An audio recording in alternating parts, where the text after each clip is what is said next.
nasa mahigit 1 bilyong pisong pinsala sa infrastruktura dulot nga yan ng magnitude 7.8 na lindol, tinataya ng Department of Public Works and Highways. Kumuha tayo ng karagdagan pang report mula kay Bombo Isa Cotoner. Yes, Bombo Dennis, Bombo Ever, pinangunahan nga ni Department of Public Works and Highways Secretary Vince Dizon ang pag-inspeksyon sa mga infrastrukturang naapektuhan ng magnitude 7.8 na lindol na tumama sa Mindanao kahapon yan ng Lunes. Sa kanyang pagbisita sa General Santos City, iniutos si Dizon na muling buksan sa publiko ang Buayan Bridge matapos na kumpleto ang safety assessment ng kagawaran. Pansamantala itong isinara upang matiyak ang kaligtasan ng mga motorista at residente. Parehiyod naman ng ahensyang agarang pagkukumpuni ng mga nasirang tulay, kalsada at ospital upang mapabilis ang rescue at relief operations ng pamahalaan sa mga apektadong lugar. Sinabi rin ni Dizon na patuloy pang isinasagawang assessment sa mga pinsalang dulot ng lindol. Sa mga paunang tala ng Department of Public Works and Highways, umabot na sa mahigit 1 billion ang halaga ng pinsala sa mga infrastruktura at gusali sa mga lugar na naapektuhan ng sakuna. Sa ngayon, Bombo Dennis, Bombo Ever, itong 1 billion na ito ay running total pa lamang ng Department of Public Works and Highways and patuloy pa rin yung kanilang assessment doon sa lugar. Kaya naman aantabayanan din natin yung pagtaas din itong halaga nga nung mga napinsalang infrastruktura dyan nga sa may bahagi ng Mindanao. Kaugnay pa nito, inihayag din ng kalihim na kasalukuyang nire-review ng kagawaran ng umiiral na building code kasunod ng malakas na pagyanig.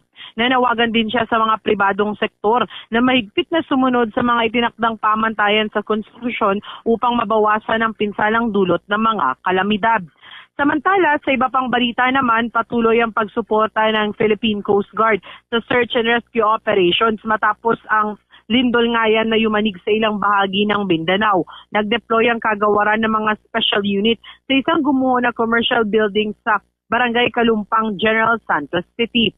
2 search and rescue dogs ng Coast Guard ang nagsagawa ng paneling operations upang matukoy kung may mga naipit pang biktima sa ilalim ng guho.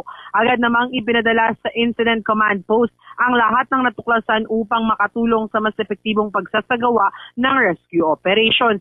Ayon sa Coast Guard, patuloy itong nakikipag-ugnayan sa iba pang ahensya ng pamahalaan at nakahandang magdagdag ng mga tauhan at kagamitan upang makatulong sa mga komunidad na naapektuhan ng lindol.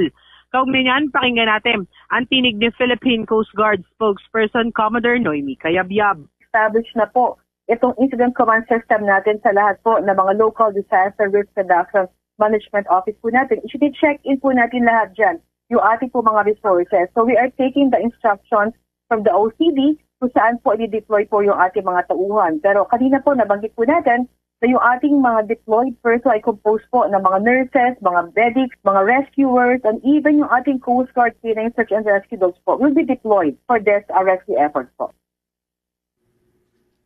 Para sa Bombo Network News, ito si Bombo Isa Cotoner and this is Bombo Radio Philippines, the #1 and most trusted source of news and information, Basta Radio Bombo. For the most trusted source of news and information, visit our website at www.bomboradio.com. Follow us on Bombo Radio mobile app, Facebook, YouTube, TikTok, and X, formerly Twitter. Like, share, and stay connected. Anytime, anywhere.